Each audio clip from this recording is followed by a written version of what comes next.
Hello, class. Let me welcome you all to DES 244, Packaging Design. My name is Bill Sweeney. I am your instructor, and I'd like to start off with very quickly showing you the your learning coach for this mod. Her name is Wanda Bryant. I just received this flyer from her, so I haven't had a chance to put it into announcements, but I will have it in announcements by tomorrow, and then you will have access to it. She gives you some hours where you can go and visit her in the Student Success Center for week 1 for help. I also want to point out that I myself will also be occupying space in the Student Success Center several days this week. I believe I might have already put my schedule into announcements, but if I didn't, I'll double check and make sure that I do put my hours for Student Success Center in there for you. I want you to feel free to come in to Student Success whenever you need any help. I will be there to help you. I'm more than happy to do so. Also, Wanda. Wanda has her email down at the bottom here. She has her Skype, and she has a Skype number. I have on my emails, which I believe I've sent you at least one so far. I think I actually sent you 2. I have my address, phone number, and a number of other things on it that I think will help you. So I'm trying to give you all the information I can and all the help that I can.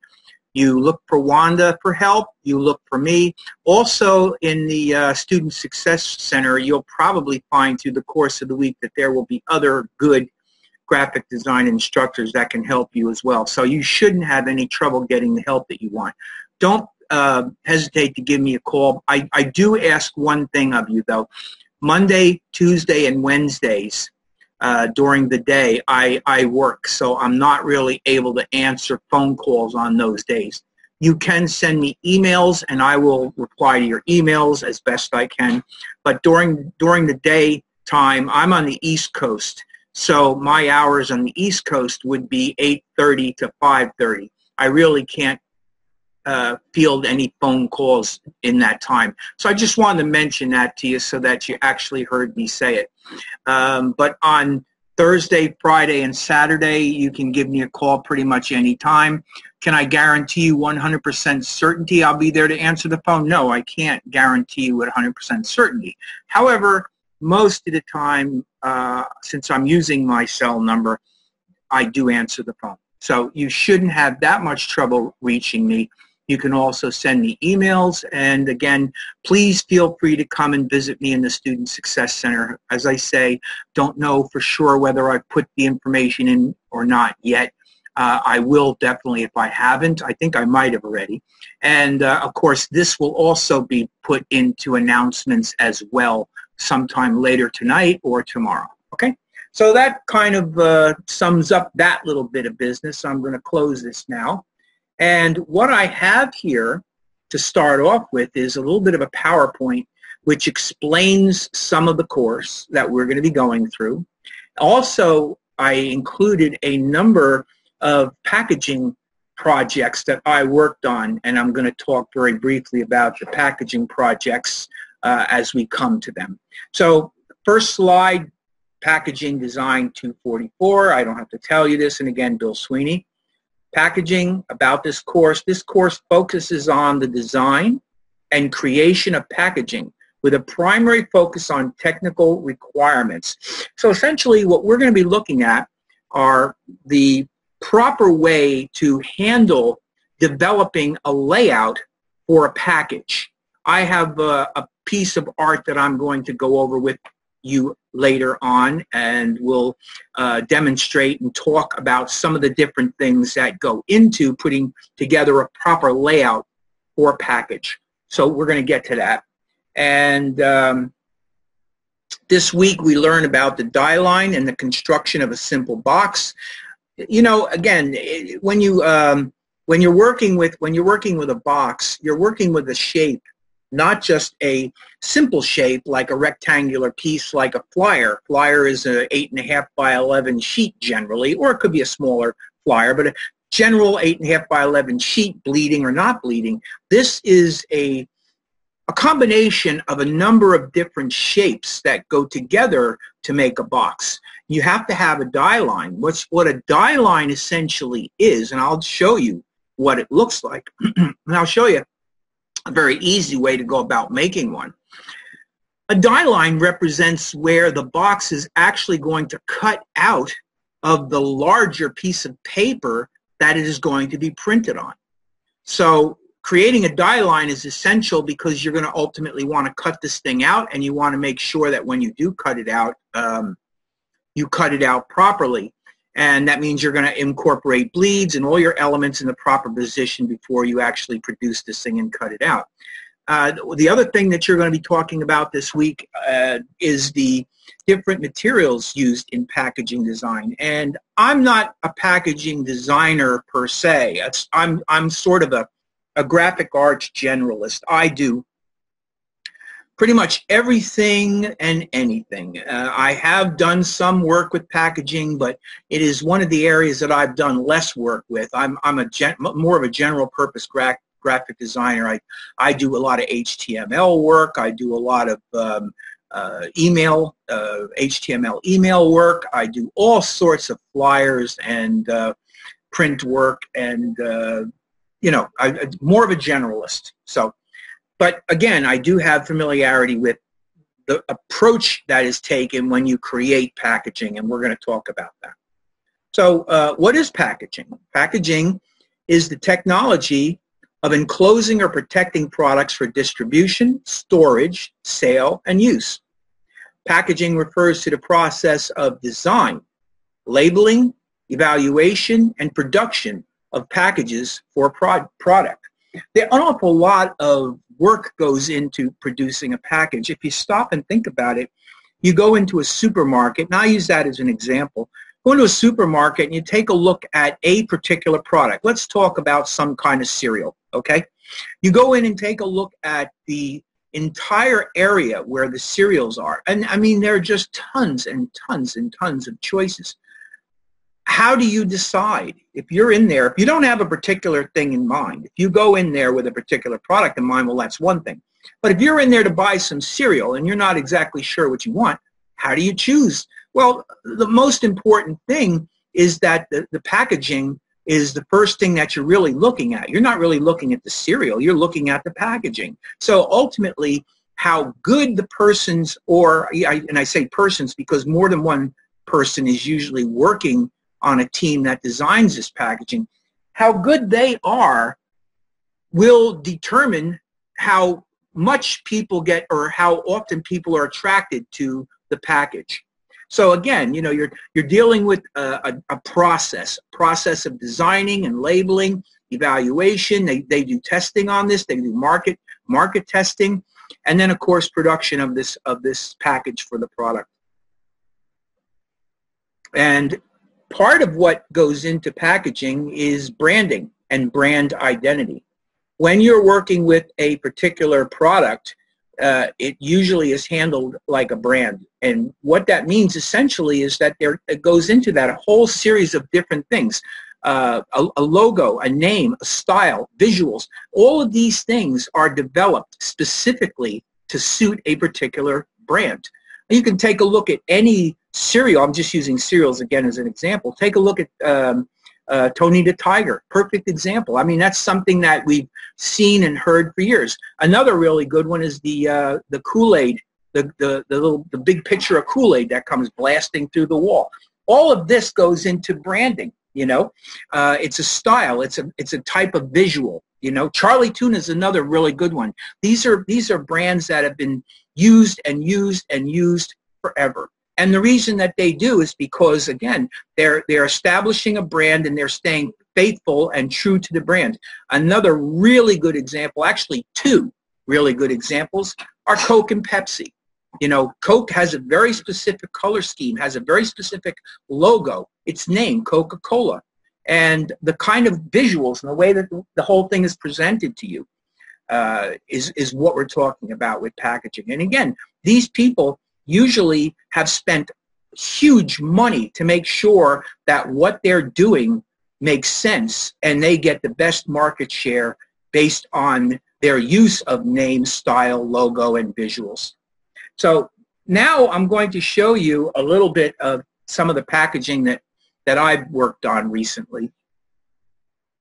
This is a package. It's actually it's a shelf card, and this is really a total mock-up. I mean, what you're looking at here is you're looking at the front. This is called Baby Soft. This product was done two different ways, Baby Soft, and the other one, I can't even think of the name of it now. It's, oh, what is it? I think I might have it a little bit lower. Let me come down and see if I can get it because I can't remember the name now. It's a little further down. Let's see if here it is. There it is. L'Amour by Baby Kiss, okay? So get back to this one.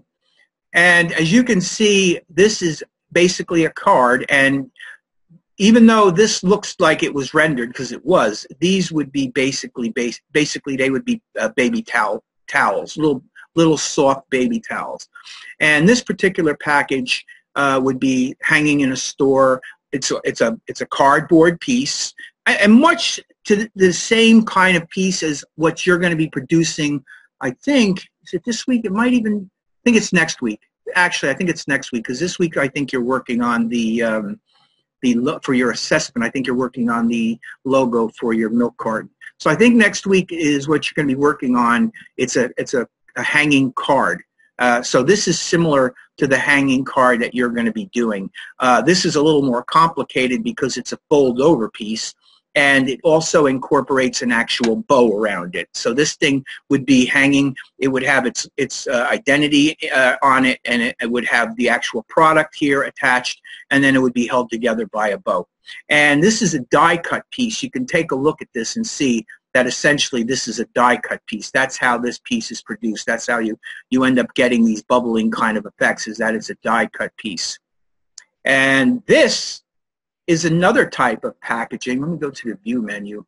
Let's see if I can hide the, where is it, the grid lines and the rulers. That might be a little bit better.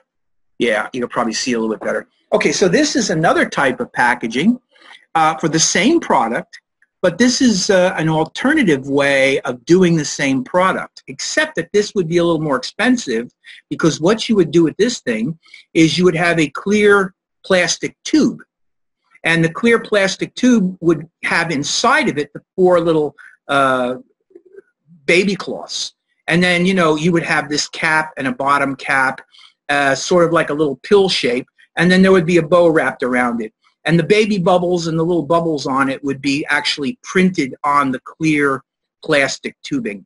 And then on the back, there would be a secondary label that would be attached to the back for things like your barcoding and identity work. And then, of course, you would have a bow tied around this as well.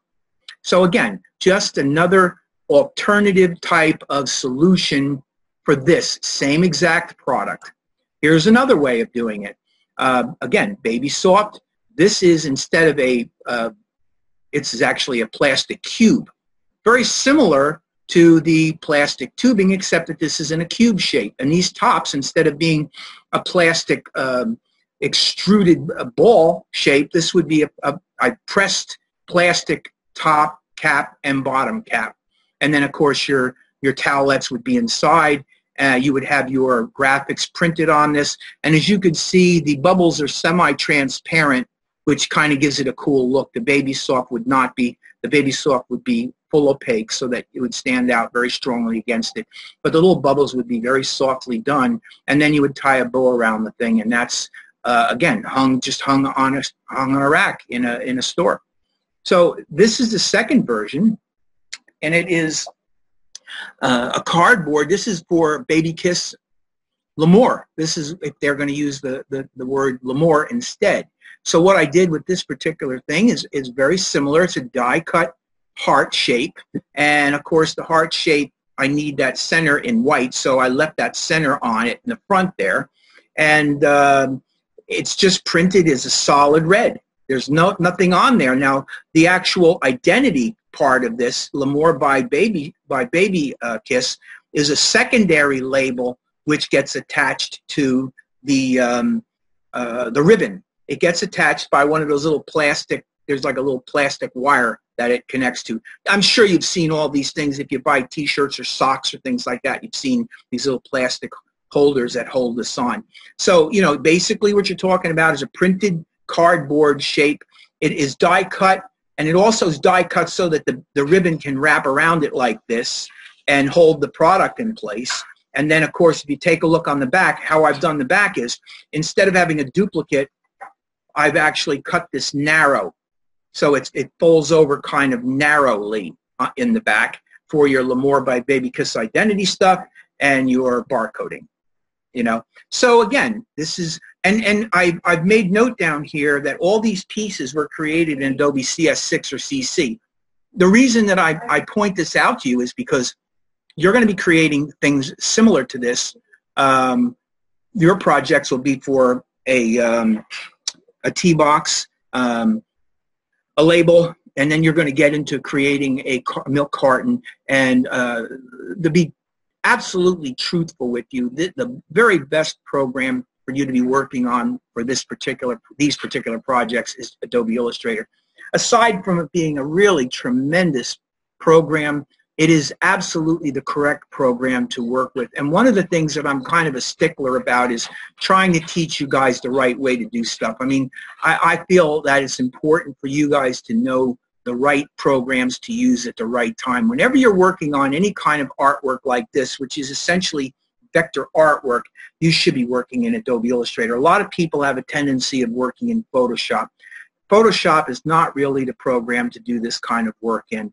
Photoshop is more or less a photo modifier. You create and modify images in Photoshop, whereas you create vector art such as what I'm showing you here in Adobe Illustrator. And if you're going to be a really good graphic designer, one of the things that you absolutely must learn and get used to is working in the right programs. It's absolutely an essential part of your training. So, you know, again, I'm strongly urging you to work in Illustrator when you do this. It's just the right way to go. Get into the good habit of working with your programs correctly.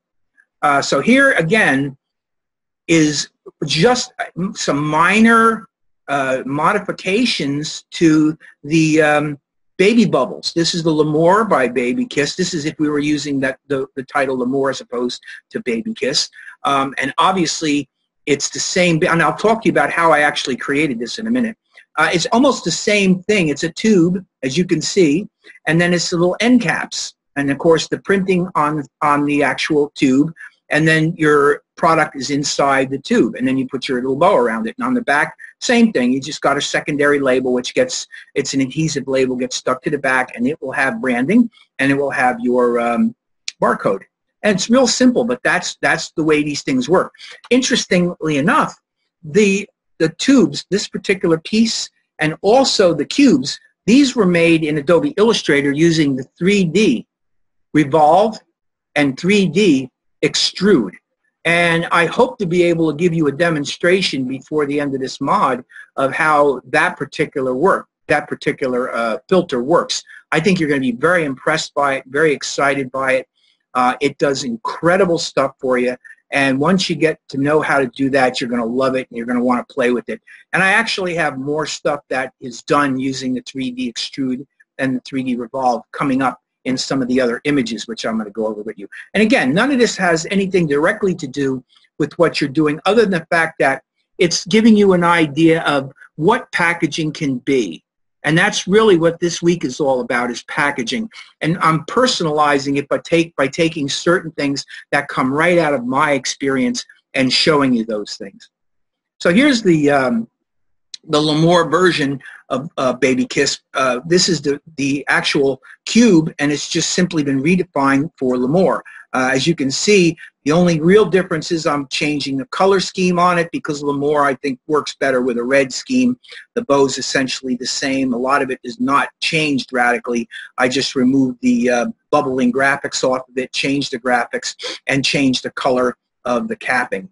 Again, all created in Adobe CS6. So, you know, you can do an awful lot of work in Illustrator and make minor changes to get variations, which is exactly what I did with, you know, these two. I mean, they're really the same exact artwork with just some modifications made to it, you know? So it's very quickly done, and that's what makes it so efficient.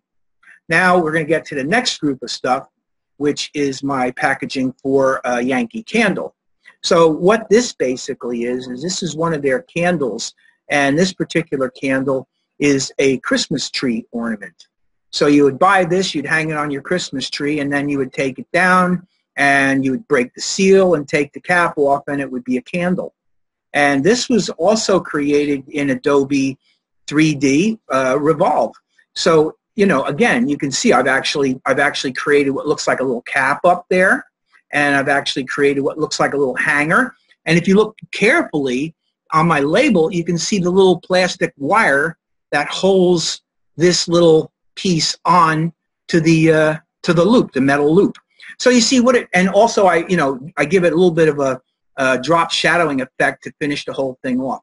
This was done using Revolve, and the graphics were applied by creating symbols and applying the symbols to the surface. Again, you're going to love it. It's really tremendous what you can do.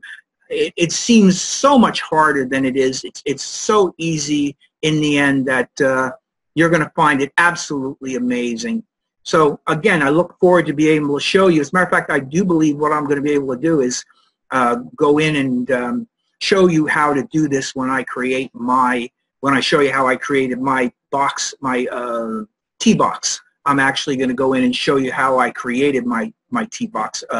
That'll be something that I'll get to later on with this.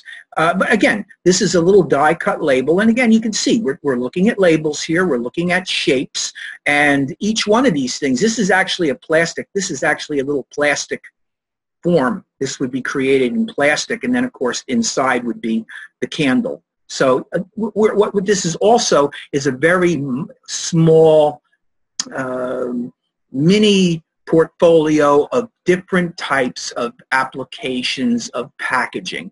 And really, this is really a package. It's a product. It's an item.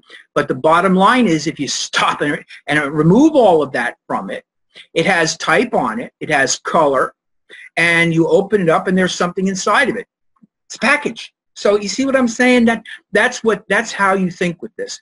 Here's another piece that I did. This is not so much packaging, is it's just basically a label. So what you have here is you have these little wax melt candles. And these little labels literally are stick-on labels that you just remove.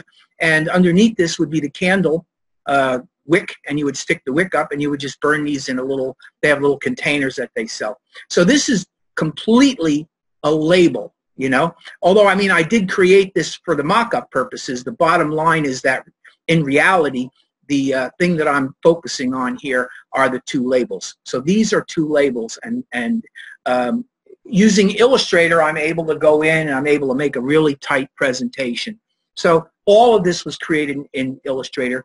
The lemons and the coconuts, they were bitmaps, and I brought the bitmaps into Illustrator, and I applied them to the surface of my label. So, you know, you can do this. When you're working with Adobe Illustrator, you don't have to just work using vector art. You can use vector art. You can incorporate bitmaps into it. I like to render things fully in Adobe Illustrator because I get tremendous freedom and flexibility that way. However, the lemons would have to be far greater and reduced down in order for me to be able to enlarge them to any degree. In this particular case, I didn't have to enlarge it very much because it was just a presentation that I made on an 8.5 by 11 piece of paper. So once I made it to that size, and you know, I just kept it, and now I'm showing it in the context of a packaging course. So the next thing is there is a couple of more packages that I did, and again, you can see now we're looking at different types of products. We have glass jar here, and we have a plastic jar over here. This would be made out of plastic. The lid would be made out of plastic. This is made out of glass. The lid would be made out of plastic. And of course, as you can see, inside of it is the candle. Each one of them has its own little candle. And then on top of this would be a shrink-wrapped clear plastic labeling. It would literally go over the entire thing. It would close it off here, and to open it, you would literally slit around the edge of this, and your lid would then come off, and you would have your candle. But that's essentially how this is done. Once again, you see two things going on here. You see packaging being employed, and you also see labeling being employed. And again, a label doesn't necessarily have to be a hang tag. A hang tag is one part of labeling. Labeling is anything that you apply to the surface of any one of your objects. So again, that's what you're looking at here. And we're looking at different materials. Here's another one. This actually is a 3D box that I created. This is the bottle of wine. I actually went online and I just found this bottle of wine, and I brought it in and I created this box, a 3D box, and I actually recreated the bottle so that it would go on the sides of the box. And this is what the real bottle looked like, and this is my recreation of it. I had to recreate the logo and you know, get the type on there, and I used a little logo at the top of this thing. And this was done using 3D extrude. And when you do extrude, you have a top surface, a bottom surface, you have 4 sides. So actually I could put labeling on all 4 sides, on the top and on the bottom if I wanted to. In this particular case, I only put it on 2 sides and I put it on the top. But I could have repeat this on the back, and I could have repeat this on the right. And then using the 3D revolve, or I'm sorry, 3D extrude, I could have changed the angle of this. So I could have changed this angle to any angle that I wanted. And because it's actually an extruded object, I could make that turn in any direction that I want. I could lay it on its side. I could make it look like it's falling over. I could do whatever I want with it, and all of those sides would show perfectly because it's rendered in 3D, and those surfaces are applied to the actual rendering. So there's another instance where we have, and here's one of the things that you're actually going to be doing. This will be the first thing that you'll be working on. This is a layout of a package for this wine bottle, and you're going to be working on a box of tea. And I'm going to show you a little bit about how to go about creating this box later on in Illustrator. Hopefully give you some ideas how you go to approach this. But again, this will give you an idea of what a box looks like. Fairly simple in this particular case. You just have graphics on all 4 sides. You have something on the bottom, which in this case is simply your barcode. And of course on the top, I've incorporated the logo and the year and the milliliters. Real simple, again. But that's basically a box and same version of what you saw before and I laid out. Now here is my tea box mock-up. What I'm going to do tonight is I'm going to show you how I approached creating the overall box layout. Forget all these graphics on here. That's secondary. That comes in a week or 2. You're actually going to be producing a box and creating graphics for your box. But for now, what I'm going to do is I'm going to show you how I created the layout for this box. I'm also going to show you how I produce the die, and I'll explain to you where it is and how it works. And I will also show you how to include bleed. Now, it's an important thing for you to understand about bleed. Whenever you create a box and you create colors, the colors must bleed. They must go off the page. They must bleed actually off the page in order for the colors to work properly. So if I were going to create, if I was going to create this box, there would actually be bleed here and bleed here because those colors go right to the edge where the die cut is. Same over here. This would go off slightly because it would have to bleed. Anywhere that the colors go, there would be a certain amount of bleed. As a matter of fact, you see this little panel right here with nothing on it? notice that the color goes a little tiny bit over onto that panel, as well as over here, a little tiny bit over onto that panel. The reason I'm doing that is so that if you fold it at that point, and if you fold it sloppily, which it can happen, you're not going to end up seeing a little bit of white there, and the tee box won't look bad. So you want to make sure that you incorporate bleed into things. And of course, this right here is my finished three-dimensional version of the box where I've actually applied the graphics to it. So I started off by making my extruded box in green, and then I applied my graphics to the three sides that you're looking at. And that would be that side right there, that side right there, and the top is, I believe, that side right there. And that's what you're looking at. So, you know, again, it looks very cool, doesn't it? I mean, it's a great presentation. Here's a close-up of that. Let me go to the next one. Here's a close-up of that. You can see how that looks. I mean, it actually looks very impressive. And if you were going to produce a mock-up for somebody and you brought that into somebody who needed a package done, they're going to love you. They're going to think, wow, this person really knows what they're doing. You know, so again, it's not that difficult to do. You just need to have some color. You need to have a surface. In this case, it's a square. And you have to go into 3D extrude and use the map art feature. And you can then apply the graphics to it. And how you do that essentially is you create in Adobe Illustrator, you create a symbol out of all the art that goes on that panel. So that piece of art with the type, the logo treatment, all that identity and that picture is one symbol, and you save it as a symbol. That side panel, it is the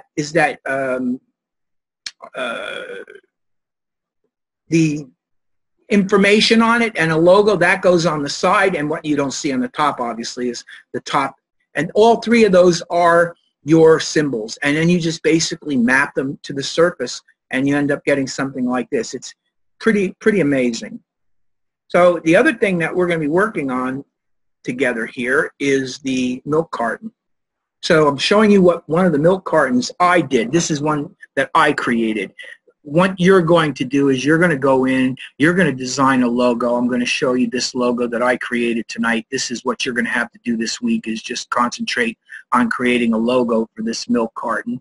But you will ultimately be creating this layout of the milk carton. And I just want to show you this. This is the alternate version. I think in the end you're going to end up having to produce two different milk cartons. I chose organic low-fat milk, and this one here I think was like organic whole milk. So here's your whole milk, there's your low-fat chocolate milk, okay? And then the other thing that I did, which was very cool, I thought, was I created a folded version of the carton. Now this was a little trickier to do. What I actually had to do with this is I actually had to extrude the box, and then I actually had to go into Illustrator and I had to recreate this by hand. This whole thing on the top, I had to literally go in and render in Adobe Illustrator. So it was a little bit more of a challenge to do that, but because of my background with the program and my skill with it, I was able to pull it off, and frankly, it was worth the effort because it looks absolutely sensational. And again, if somebody gave you a project like this and you walked in and brought this project in, they would be tickled pink, I'm sure of it. And really, I found the actual carton so I could copy the carton pretty much. I found the carton online. I actually found a blank carton that I was able to go online and I was able to download, bring it in, and use that blank carton as a template to do my tracing of my carton too, and then apply my graphics to it. So it's amazing how if you have a little bit of intelligence, which I know all of you do, and a little bit of training, and a little bit of skill, and a little bit of guts, you can actually make these things look really amazing. And I honestly believe that all these do look pretty amazing. What else we got? Okay, so now we're back to talking a little bit about what you're going to be doing this week. So we're going to be doing a discussion. The discussion essentially is what makes a package successful. I would like you to do a little research, and I want you to take a look in my announcements. I've actually placed in announcements a number of really good links for you that I think will help you tremendously with your assignments and your assessments. So I just want to remind you, check out check out my announcements, because there are things that I put in there for you. So you're going to go in, you're going to check out lovelypackages.com, which is essentially a site that talks about packaging. They have a bunch of different categories. One of the categories I'd like you to stay away from is the student work. I'd like you to go in and take a look at a category. When I mean a category, go in and pick out a product type. Go in and take a look at a product type, and take a look at 2 different packages. And using your own visual and your brain, think in terms of, what do I like about the package? What do I not like about the package? Maybe find, if you can, a package you actually don't like, and then talk about what was it that made you choose that particular package to say, I don't like it. And then pick one that you do like, and say to your, and in your discussion say, well, I particularly like this one because of this, this, and that.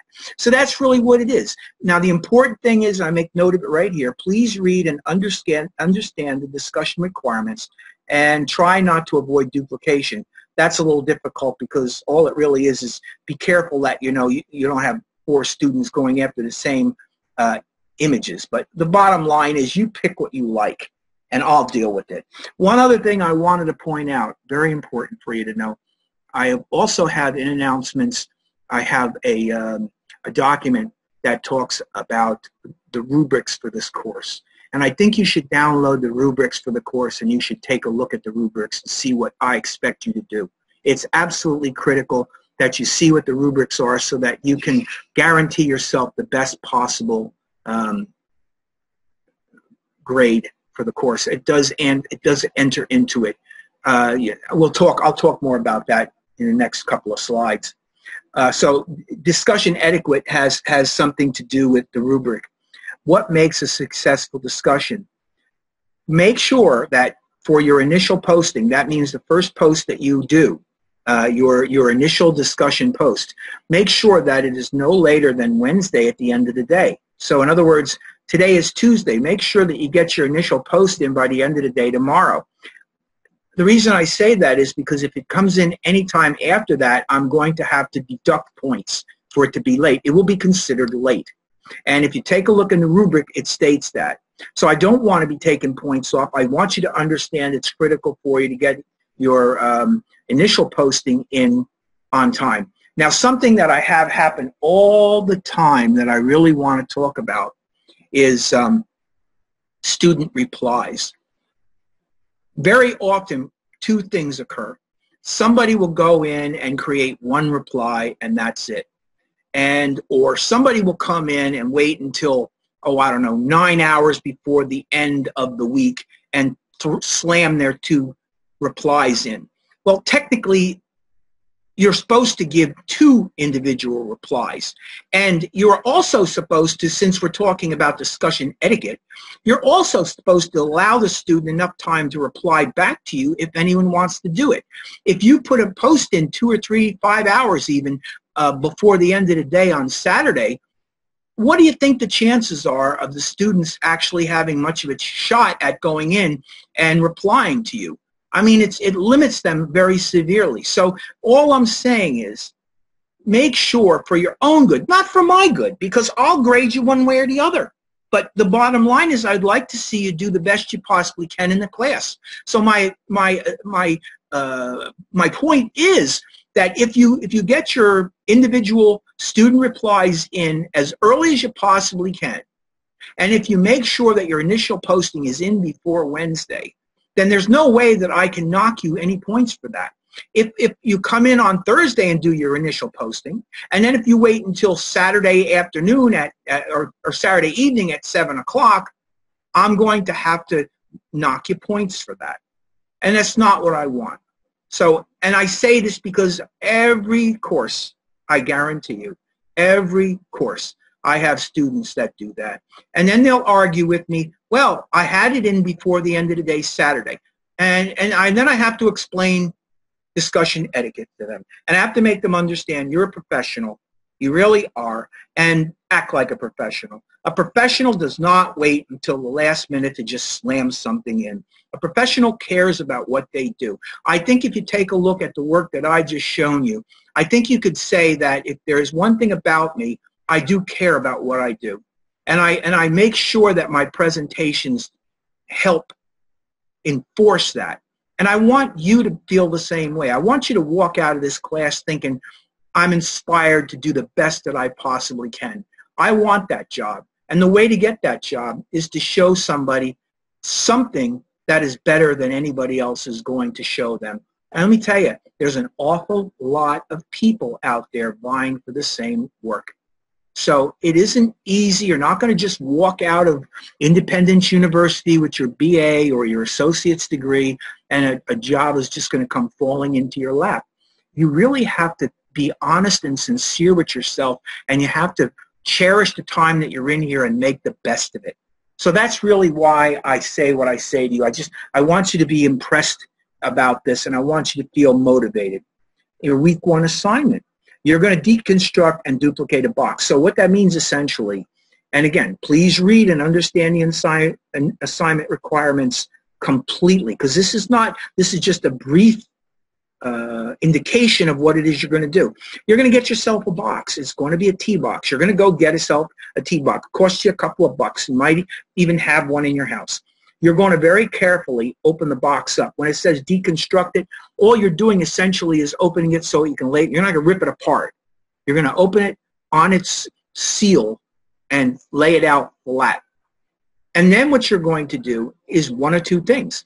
You can either take it and scan it and use it as a template, or the way I did it, which was to get out the old ruler and do some measurements and go into Illustrator and start creating shapes that are the size of the measurements and butting them together. However you choose to do it, it's up to you. That's how I did mine. So again, you're going to deconstruct the box and you're going to duplicate it. Do you have to make a three-dimensional representation of the box? Not yet, no. All I'm concerned about is that you have taken a box, you've taken it and you've laid it open and you've measured all the panels and you've gone in and you've rendered the panels so that the panels look very much like the laid out box. That's what I'm looking for this week. We'll worry about putting surface decoration on it next week. But right now, that's what our assignment will be. And the assessment, you're going to create a dairy farm logo design.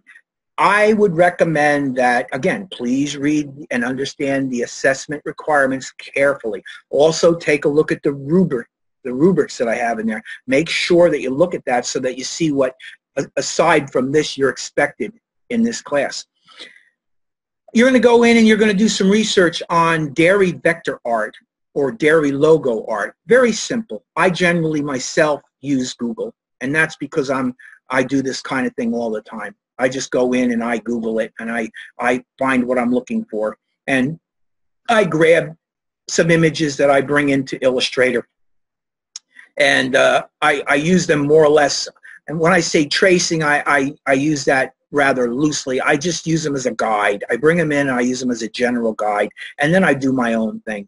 I create something myself based on what I bring in, and that's what I think you should do.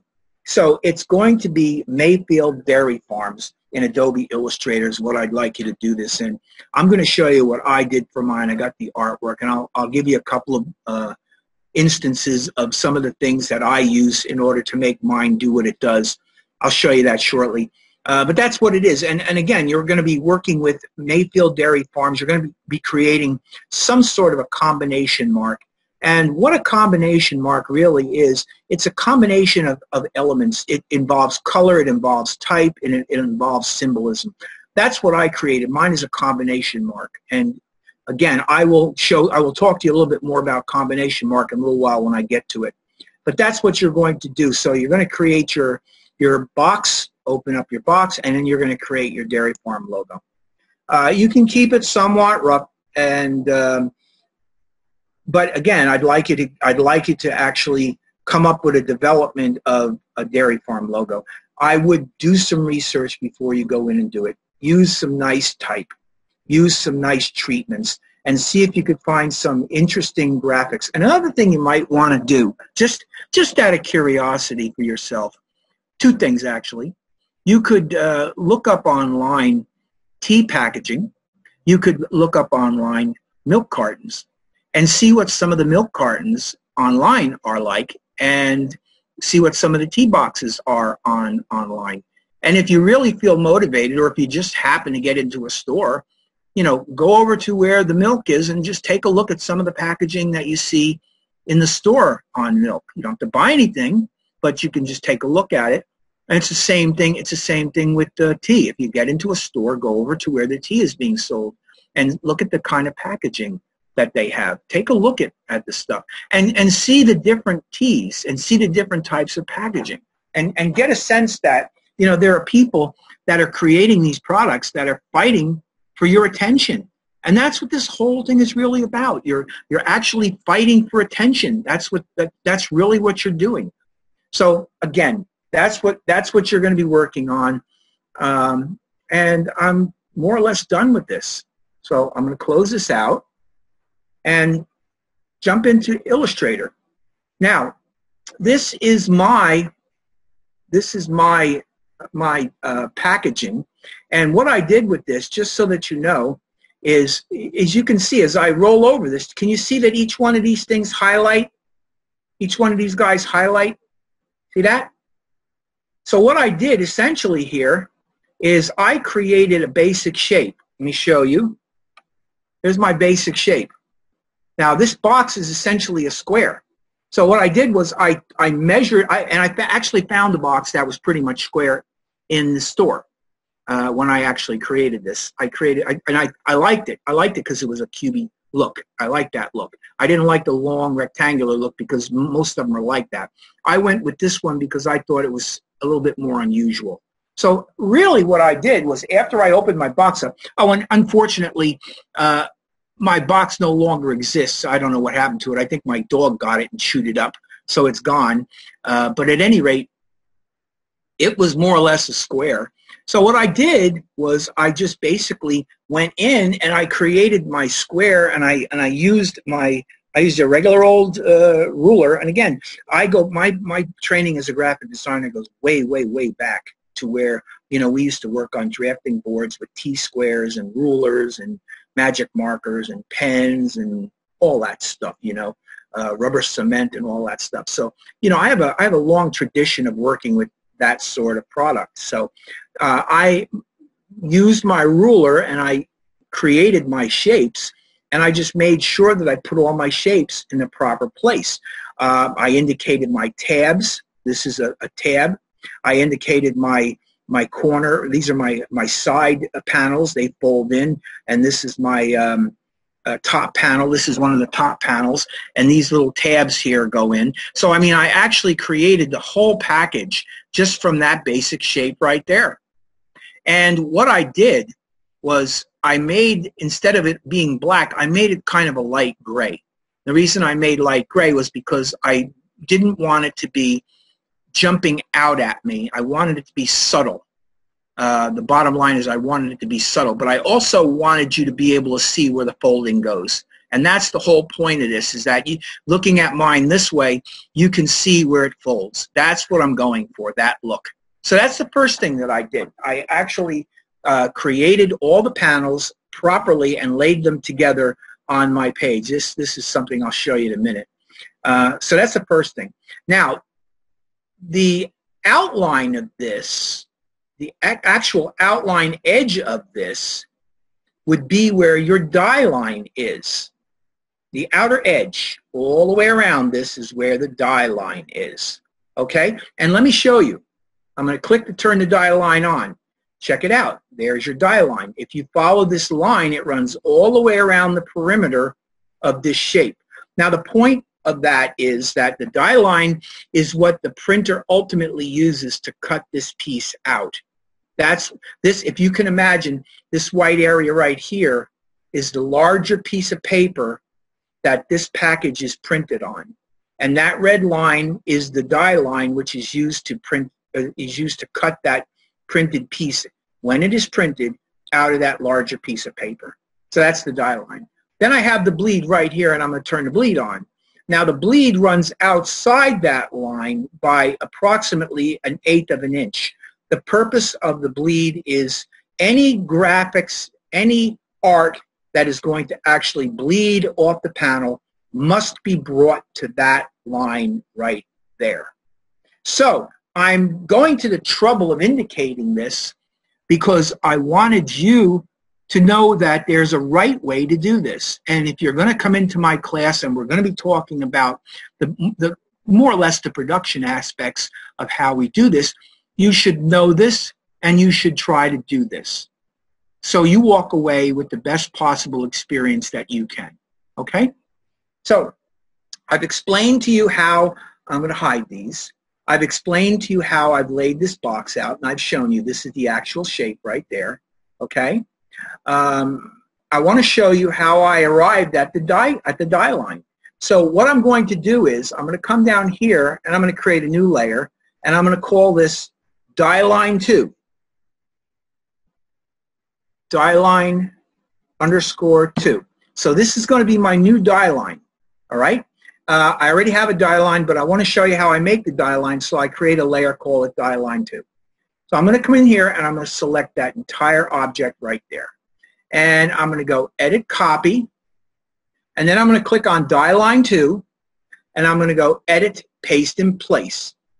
Okay, so now I have, if you watch, I have on die line 2, see, I have my boxes. So what I'm going to now do is I'm going to select this whole thing, and I'm going to come over to my window menu, and I'm going to open up my, where are we at here? I want my Pathfinder, and I'm going to come up with my Pathfinder. And this one right here, which is Unite, I'm going to click on Unite. And I basically got all of it except that this guy here is a little bit off. So I guess what I'm going to have to do is I'm going to have to click on this using the, yeah, and I just got to move it in just a touch. That's probably going to do it, I think. Let's see if I'm right. I might not have gotten it right. Let's see. Try it again. Almost. Okay, so almost. So here's what I'm going to do. I'm going to come in here. I'm going to zoom in here and get this. And I'm going to get my delete anchor point tool. I'm just going to delete these points, bring these points down and remove them, because I don't want that line in there. I don't need it. You'll see in a minute what I'm talking about. Bring this down until it's down. I must have hit the wrong point. There we go. There's the point. There we go. And bring it down to here. Okay. Now go to the View menu, fit Artboard and Window, and I want you to see this. So here's my box graphic down here. Okay. Oh, and by the way, I think this has got white on it, so I'm going to have to remove the fill there. So I got the fill removed on this, and it looks like I actually moved this over a little bit. Yeah, I did. So what I think I'm going to do is I'm going to fix that, but I'm not going to worry about it right this second. I just want to show you how this works. So here I'm going to, let me get this out of the way. Come on, move. Okay, die line 2, I'm just going to come in here, click on this, and I'm going to make that red. And now when I deselect it, what I've got basically is I've got a die line. That's all there is to it. I just basically took my box shape right there, my box shape, and I copied it, pasted it to this line right, and onto this panel right here. And I'm going to fix this. Let me see where I can fix this. What I'm going to do is get my direct selection tool, click on that, and then I'm just going to move it over. See? And I'm just going to fix it. See, I can fix it. It's really simple. When you make an error like this, you can fix it very easy by just moving the points that are affected. That point is affected. Move it over. And now it's fixed. Go to the View menu, fit Artboard and Window, and now look at that. I got my die line. Okay? So really what this shows you is, excuse me, it shows you in the gray areas where the folding is going to take place. The red line, and if you want, you can come up here and click on this, and let's make it 2 points so you can see a little bit better. There we go. This is your die line. That actually shows you where it's going to cut out of your oversized piece of paper. Now, the next thing that you want to do is you want to create your bleed. So I'm going to come in here where die line 2 is, and I'm going to create a new layer, and I'm going to double click on this, double click on it and call this bleed. And I'm going to call it bleed 2 and hit OK. All right, so now what I'm going to do is I'm going to select this guy right here, and I'm going to go to the object menu, and I'm going to come down to path, and I'm going to go offset path, and I'm going to offset this by 0.125. 0.125 is 1/8 of an inch. If I hit preview, can you see what it did? It offset it out by 1/8 of an inch, which is exactly what I'm looking for. Hit OK. Now, just so that you, and if you let go of this, you now have the gray areas showing you where the folding is going to take place. The inside red line, which, by the way, actually should probably be a different color. So let me come in here and grab it and make it a slightly different color. Let's come in and make it, oh, I don't know, make it a blue color. Let's try making it a blue color just for laughs. Okay? Let's go and make it a blue color and hit OK, just so we have a different color. There we go. Okay, so now you've got this blue color, which is the actual die line. So that's a very important thing for you to understand, is that you want to show the die line. And you see how easy it was for me to make the die line. Once I created the box out of a bunch of shapes, I just selected all the shapes. And I used my Pathfinder tool to make them into one shape. And once I did that, I had the outline I needed. I just threw color onto it, and bingo, I got myself a die line. And then if I want to show the bleed area, I just copied and pasted that and offset the path by 1/8 of an inch. And now I have the bleed. Now, here's the thing that you have to understand. You might not need this bleed everywhere. Like, for instance, this panel right over here, the bleed would only be a little tiny bit over here. But it doesn't matter all that much if it runs all the way over there. It doesn't really matter. The bottom line is, you know, you could have the bleed stop over here, and that would be okay. The reason that you're putting it all the way around like this is because it's just simple to do that. There will be some panels like this panel here and this panel here. There will be no bleed. There'll be nothing but a little tiny bit in here that you're going to use. As long as the image goes beyond the point where it needs to go, you'll be good. That's the important thing.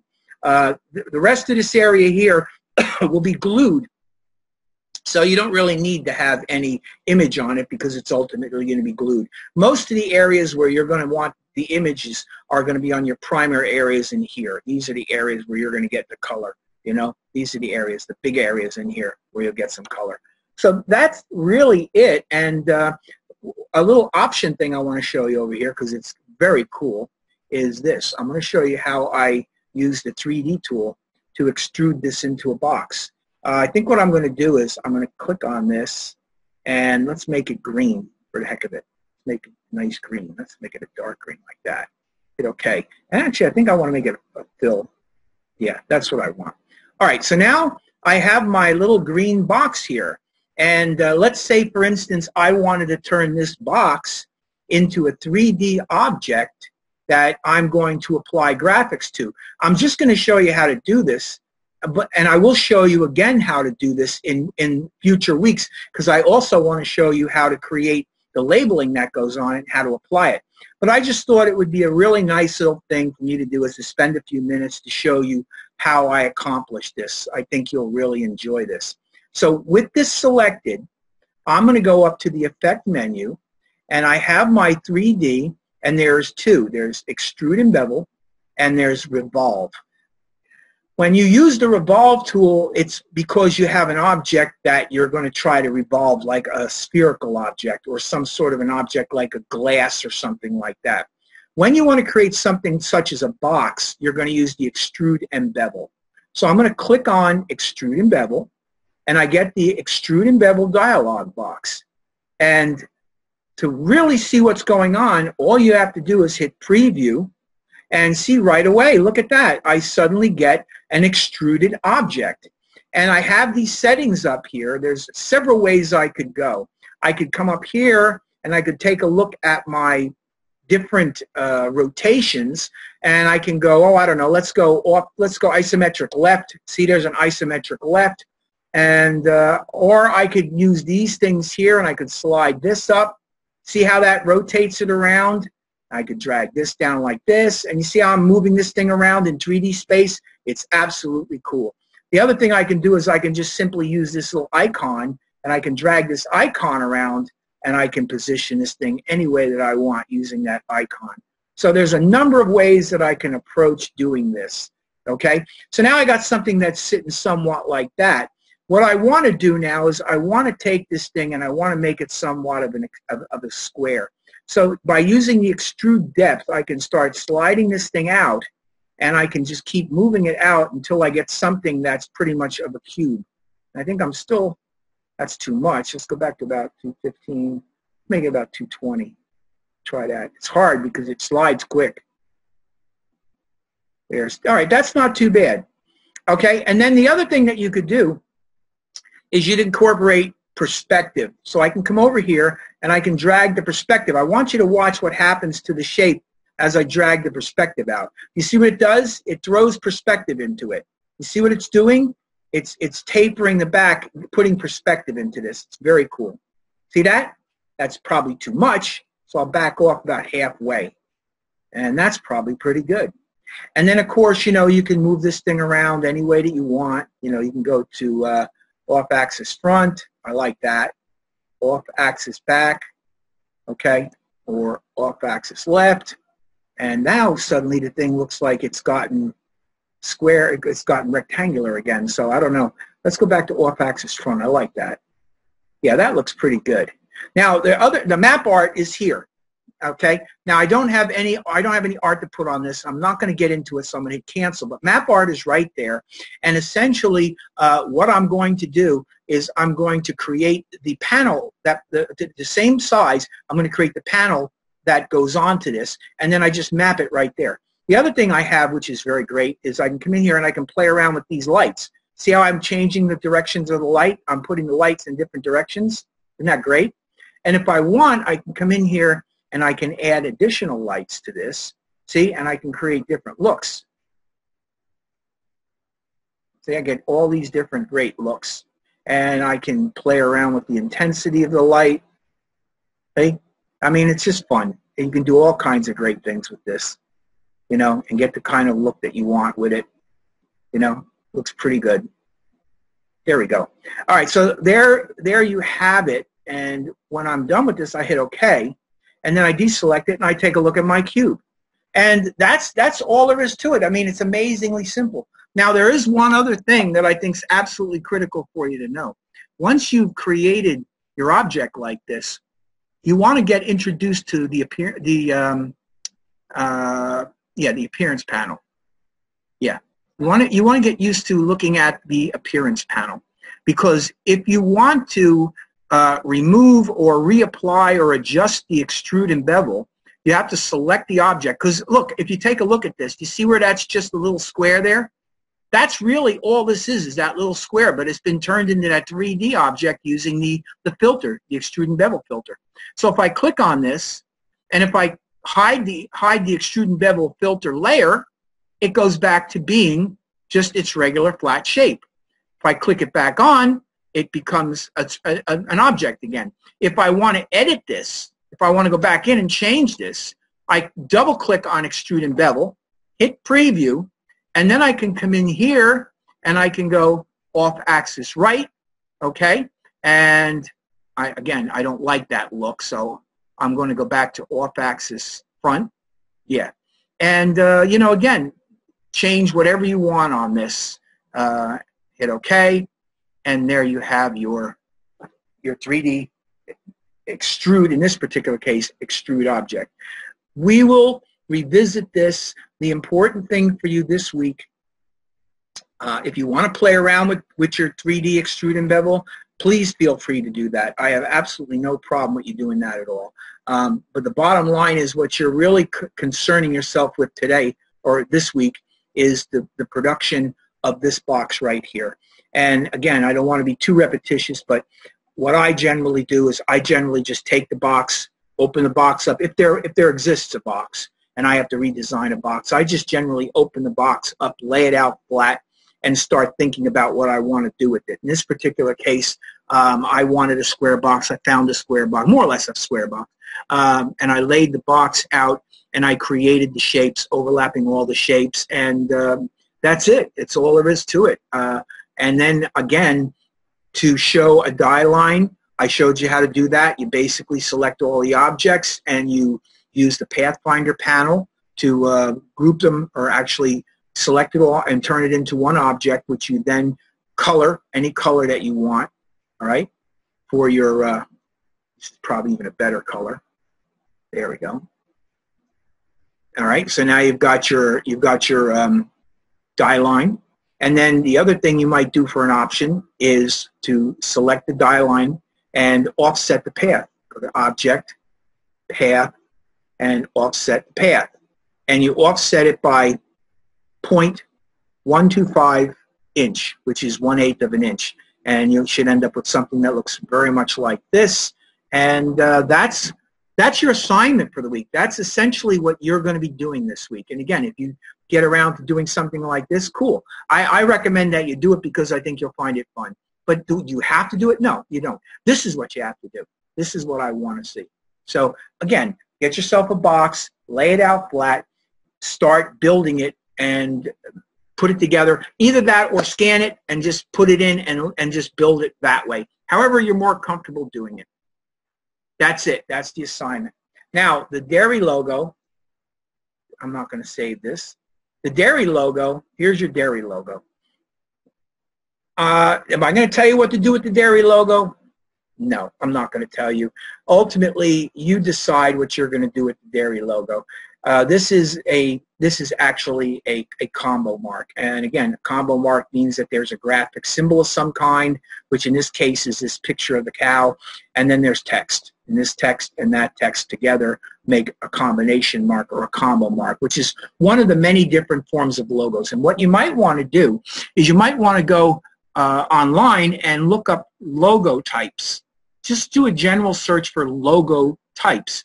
And you should come up with a ton of information telling you what different logo types there are. There are many different types of logos, and there's probably at least 8 or 9 different types of logos. So get familiarized with the different types of logos, because at some time or another, you're going to probably be called upon to make some logos, and you're going to have to be able to do that. So what I want to show you tonight is a couple of really cool tricks. And one of them would be this dairy farm, how I created that dairy farm. And the other thing is this Mayfield up here, how I created that. Now, I'm not going to try to create it exactly the same way. I'll create it in a similar way. Again, I'm not going to kill myself to try to be exact the way I did this. I want to just give you an idea generally how it's done. All right?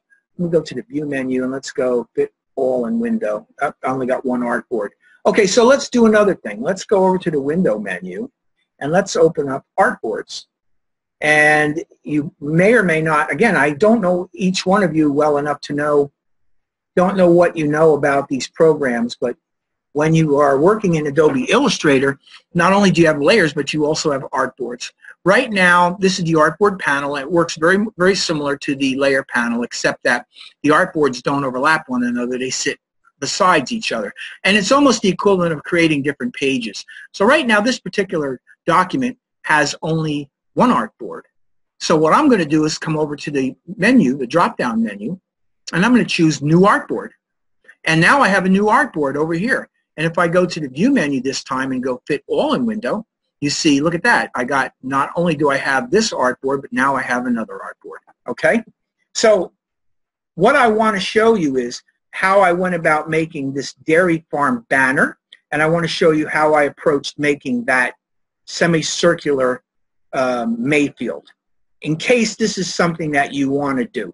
And even if you don't want to do it, there's some interesting things about Illustrator that you should know about. So what am I going to do first? I'm going to come over here. I'm going to click on this. And actually, let me click on this. Let me open up my selection tools. And let me click on this with my group selection tool. Okay, so I get my fill color over here. And I'm going to go over to my window, and let's go to swatches. Okay, this is another thing I want to show you that I think is very important for you to know about Illustrator. Right now, whenever you open up a brand new document, you get all these default colors in here. And to be truthful with you, they're usually just a lot of garbage. I mean, I never really use those colors at all. Whenever I create a project in Illustrator, I always use my own colors. I always create my own colors because I'm working on something very specific. And these colors are just a bunch of random colors. Look, I'll show you. Go File, New. Watch this. And I'm just going to throw this document open. And look at, see, every time you open up a new document, look, unless you change it, you get the same colors here. So, you know, again, there's not a whole lot of, I have no interest in those colors, I guess is what I'm saying. So what I generally do, and I'm going to close this because I don't need that. What I generally do when I work on a project, and I think I specifically didn't do it on this one so that I could get into a discussion about this with you. What I generally do is I generally start off whenever I create any kind of a piece of art in Illustrator, and I do this in Photoshop as well, and I also do this when I go into InDesign. First thing I do is come up to the menu here, the drop-down menu, and right about here, see where it says Select All Unused? I click on that, and all of these colors that are not being used get selected. And I hit the garbage can, I throw them all away. So now they're all gone. Now, once in a while, one little color like that doesn't get thrown away, so I delete it. And yes, so now what I end up with here is I end up with these four colors, which usually don't go away, although I think you can actually delete the black and white. Yeah, I'm not going to hit, I don't want to do that. But you can delete the black and white, but this color here, which is registration, and this color here, which is none, none means none. It means simply no color. Registration is a form of black color that's used when you register items. The color black and white, black is paper, and it really means the same thing basically in Illustrator as it does in InDesign. It essentially means paper. It means no color.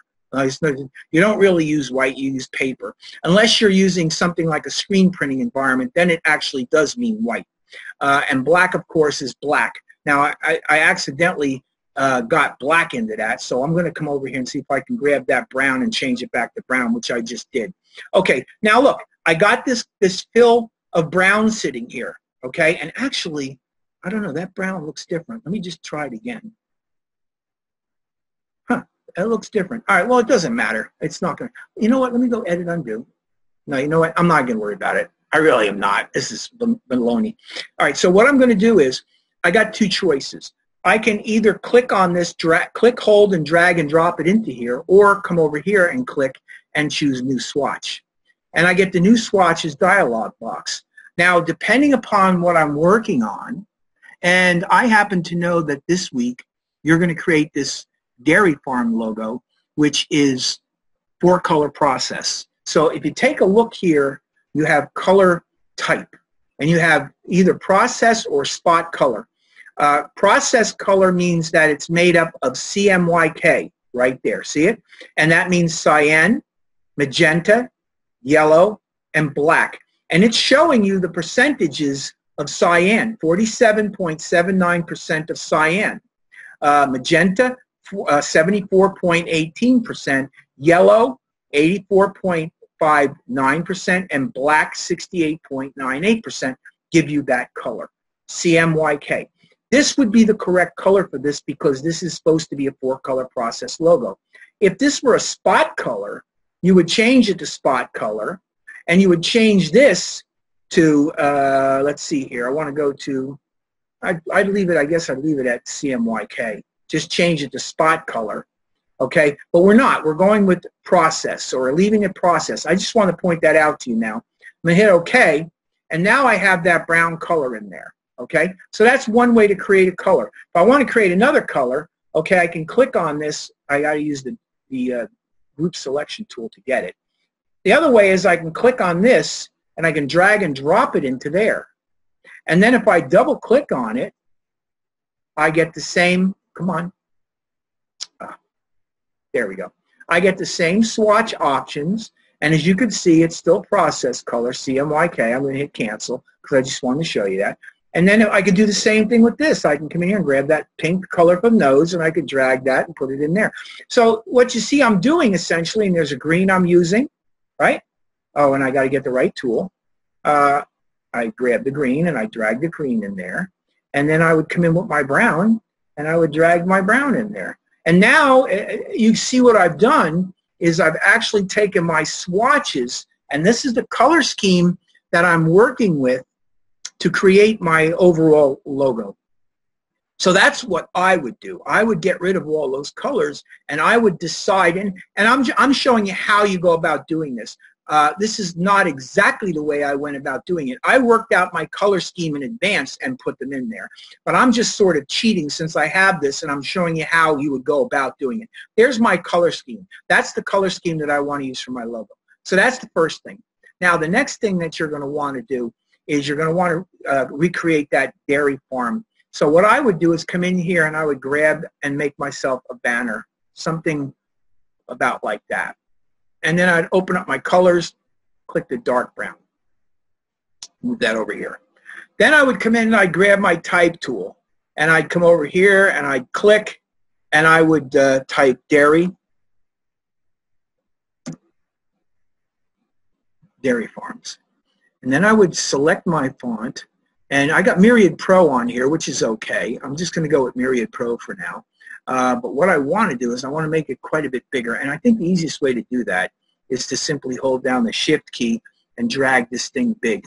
Then I end up with something sort of like that, which is not bad. Probably a little bit bigger than it needs to be. But again, I mean, this is just an example. Then, of course, what I want to do is make sure that the fill is forward, and I'm going to click on white.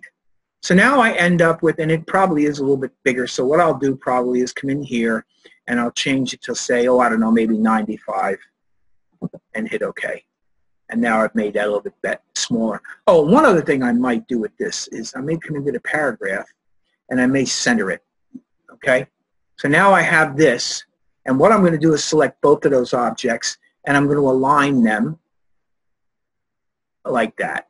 And that looks pretty good, okay? So now that I have this dairy farm and that little graphic in there, I'm going to select both of them. And if I want, I can go Object, Group, okay? Don't have to, but I will. I'm going to group it, and I'm going to select it. I'm going to go up to the Object menu.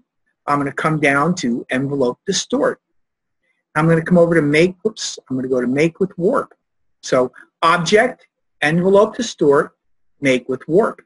And I click, and I get, this is my Warp Options dialog box. Well, there's an arc, which is not what I'm looking for, but it looks pretty cool, actually, and it is something that you might want to use. You have a number of different styles is really what the whole thing comes down to.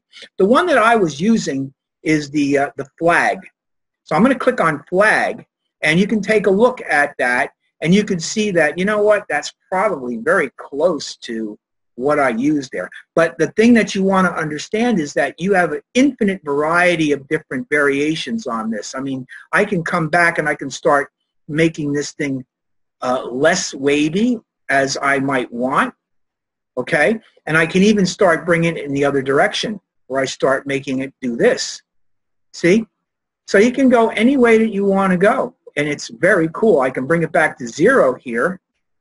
Let's see if I can get the, okay, so I'm on 0 here, and I can come in and I can start playing with the horizontal aspect of this. Look at that. Isn't that nuts? And I can go this way if I want. I get all kinds of really great looks. Bring this back this way to 0 again, if I can do it. It's hard to get it right on 0. There we go. If I click on this and drag this over, I start working it this way. So there's all sorts of really great things. I'm going to click on this and just set it back to 0. And I'm going to come back here. I'm going to just drag this guy over. Oh, let's bring it up to close to 50 again. 48 is pretty good. Hit OK. So there you go. There's how I created that dairy farm. Really very simple. Okay. The other thing is the Mayfield. How I did that was I came in and I used a basic shape, the ellipse tool. Come in and I create an ellipse. Drag it out. I create myself a nice ellipse just like that. Okay? And then I'm going to come over and I'm going to get my type tool.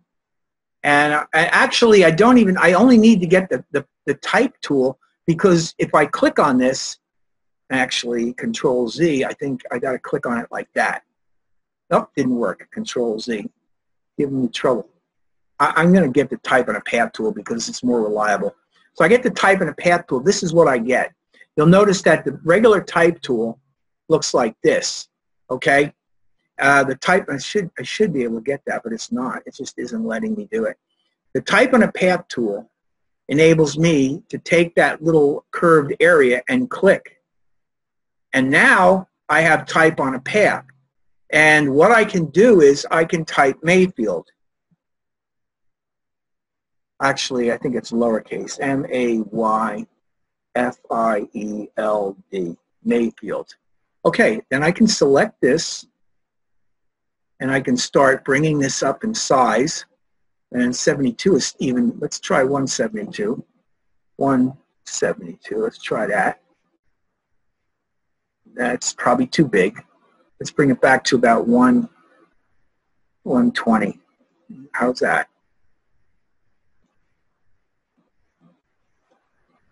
Make it 120. Try that. That's better. Okay, and then what you want to do with this is you just want to drag this thing around. Get this out of the way. You want to drag this thing around until you get it up at the top. Okay? So now you have on your path here the word Mayfield. All right? Which is a good start. And what I want to do now is, and again, you could go in and you could refine this and go to the view menu, show your rulers, and you could drag out a guide and put the guide here and make sure that this guy is sitting exactly the way it should sit. You see what I mean? Get it really aligned properly like that is much better. But again, that's something that you worry about later. So now what I want to do here is I want to create this kind of a look, which is this very heavy outline look, which I think is just looks great. So I'm going to go back to my appearance panel. The appearance panel is where a lot of this cool stuff takes place. So I now have my Mayfield selected here, okay? And you can see that I don't have any colors on this yet. I'm going to click this and I'm going to remove that color. And then I'm going to come in here, and in my appearance panel, this is still selected even though you don't see it. I'm going to add a new fill. And what I'm going to do is I'm going to add a new, oh, there's my stroke. My stroke is there. So I'm going to click on the stroke, and I'm going to start off by making my stroke brown, dark brown. And I'm going to bring my stroke up pretty big. And if I go to the window menu, I can open up the stroke panel, and I can play around with the way the stroke operates. Okay, I want to go with a round cap. See, and I get that kind of nice look there. Instead of that sharp chiseled corner, I want something a little bit rounder like that, kind of nice. Or I can go with a clipped corner. I don't like that. I tend to like that. So now what I'm going to do is, you'll notice that since I created this stroke, 14 points, and I'm going to make it a little bit bigger. Okay, so right about like that. Pretty big is what I'm going for. Maybe it's too big, but we'll see. I'll adjust it.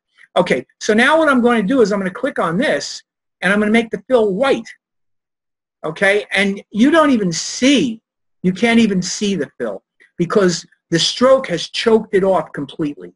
But if I take the fill and if I click that layer, just like in Photoshop, you have the layer stacking order. If you click on this, and if you drag this thing up to the very top, look what happens.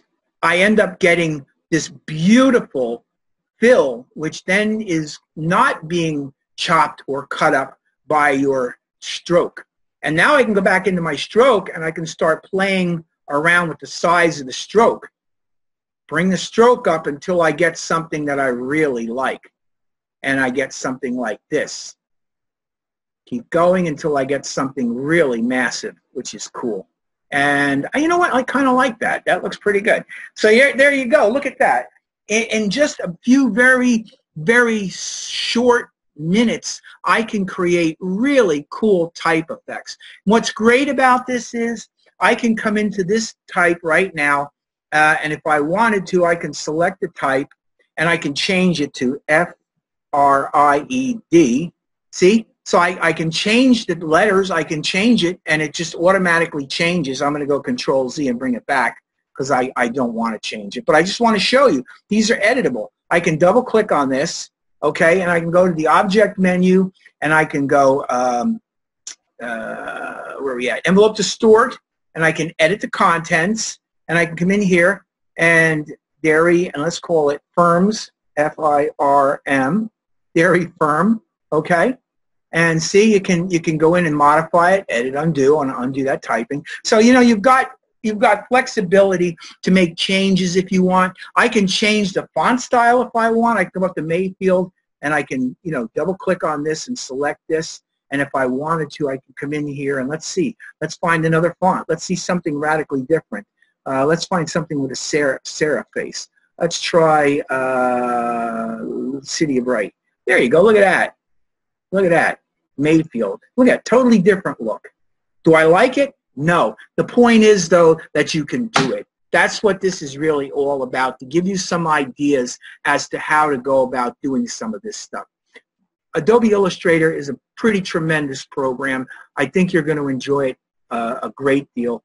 And frankly, you should have no trouble working on this stuff. Again, you're going to be creating this. You're going to be creating that package. Don't worry about going too far with it. Just come up with a nice logo in 4-color process, showing, using the steps that I showed you generally. And it's the same thing when you go back to the file, Open Recent, T-Box Layout. Yeah, when you come back to the T-Box Layout, remember, what you want to do is you want to go in, you want to go to the, let's go to the layer so I can show you what I want you to do. Yeah, I want you to do your box panel. I want you to do your die line. And if you can, I'd like you to do the bleed. And the reason that I want you to do the bleed is because what we're really doing here is we're working with packaging, working on packaging design, but we're really working on the techniques involved in producing this package. And the 3 real important elements are the panels themselves, the folds, which I've indicated with these gray lines. Do you have to use gray? No, but you should use some color that's light. You don't want the gray lines to overwhelm. That's why I didn't use black. I just used the gray because I didn't want it to overwhelm. So use something which is kind of a nice mid-range color. Gray is a pretty good color. You could go with a light blue if you want. That's fine, because they're not going to print. They're just basically there so that I can look at this and see how the box folds. That's really what it's all about. What's most important is the die line, which is this guy right here. And again, change the color on the die line a little bit. Bring it up to like that. Whoops, that didn't work. Let's go up and make it nice purpley color like that. And there you go. And then, of course, your bleed. Usually the bleed is indicated in red. So actually this looks, the way I did it here looks pretty good. You have this nice purpley color, which is your die line, and this is your bleed color, which would be a normal color. And then I've used gray to indicate how the thing folds. You do something like this and submit it to me. And the final thing that I want to do for you is I want to show you how you're going to submit this to me. So now that I've done this, I'm going to go to the File menu, and I'm going to go Save As, and I'm going to go to my desktop, because that's just where I'm going to go to my desktop, and I'm going to change this from Adobe Illustrator.ai to Adobe PDF. Okay? And on my desktop, I'm going to call it T-Box Layout. I'm going to remove that one. I don't need that one there. There we go. T-Box Layout PDF. And this is giving me all, but there's, I think, there's actually 2 pages on there. But anyway, doesn't matter. In this particular case, I'll take them both. And I'm going to hit Save. And then I get my Save As PDF dialog box. Now, what I would do if I were you is I would come up into Illustrator, and I would go to High Quality Print. So you're going to change it from, I think, Illustrator default is what the normal is. I'd go in and I'd make it High Quality Print. I would normally what I would do is I would if I'm making a presentation like this, I would deselect preserve Illustrator editing capabilities to make this file smaller. So you could do that, because I'm not going to open an Illustrator. I'm going to look at what you did, and I'm going to see whether you did it right, and I'm going to grade you if you did it right. And if you didn't do it right, I'm going to knock points off, and I'm going to write a comment as to what's wrong with it. Now, the other thing you might want to do is come into compression. And the only reason I'm showing you compression is because, to be honest with you, you can modify the file size on this. So you have color bitmap images. You don't have any color bitmap images, so you don't have to worry about any of this stuff. Okay, you got no bitmap images whatsoever, so you don't really have to modify any of this. Marks and bleeds you don't need. You really just need to worry about what you see in here. So primarily what you're looking for is high quality print and preserve Illustrator editing capabilities. And I'm going to hit cancel for a second, because you know what? I'm going to go back here and I'm going to go to my second artboard. Yeah, and you know what? I'm going to delete that artboard. Let me get that out of here. I don't need it. There we go. And I'm now going to go back in to this artboard. There we go. And now I'm going to go in and go, hold on, File, Save As, and on the desktop, I'll call it T-Box, and it's a PDF, and hit Save. Illustrator, high quality is what I want. I can knock that off. Hit Save PDF. Save it. It's just basically telling you that if you remove the Illustrator editing capabilities, some of the features will be disabled. So essentially, if I open it up in Illustrator, I wouldn't be able to edit it, which is fine, because all you're doing is sending it to me as a proof. So I'm going to hit OK. And now it's created that. If I go to my desktop, somewhere on my desktop, let's see if I can locate it. Where did it go? Where is it? Huh. I don't see it. That's always the way it is. Whoops. I wonder if it ended up in here. No. I wonder what happened to it. Well, let's try it again. I don't know what happened to that. It's funny. I don't see it. It's probably right in front of my nose, and I'm just not seeing it. I don't see it. Let's try it again. File. Save as a copy. Okay, it's in week 1 assignment. So you know what? I'm going to drag that to the desktop. There we go. Close that. There. Okay, now I got it. There it is. So if I double click on this, it's going to open this thing up in Acrobat Reader, so you can take a look at what this looks like. And there you have it. There is your PDF, and that, my friends, that is what you are going to send to me. I'm going to get something that looks very much like that, and you will then get graded on it. And when you get done with your logo, your Milk logo, you're going to do the same thing. Essentially what you're going to do is you're going to send me that as a PDF. If you want, you can combine them. I don't care. It's up to you. You can send them each the same way. Zip them and send them in to me, and I will take a look at them, and I will grade you accordingly. I will give you notes if I feel you need notes explaining what I'm saying, what I'm doing, whatever. But that's basically it, and that's what you're going to do this week. So, I mean, I'm basically done. So I think what I'm going to do is call it a night. I'll come back up and stop sharing. Please keep in mind that I will be scheduled to go in Blackboard Collaborate, and I'm going to bring back up the flyer again to show you. This will go later on tonight. This will go into announcements for you. Wanda Bryant, she will be she'll be my assistant and your learning coach. And again, I have several days where I will be, and evenings that I will be located inside Blackboard Collaborate. Please feel free to come by and see me if you want to work with me, if you want a little bit of help, if you want to say hello, whatever. Come in and visit me. I will make sure my hours are posted in there. So that's it. You all have a good night, and I hope to see you again next week.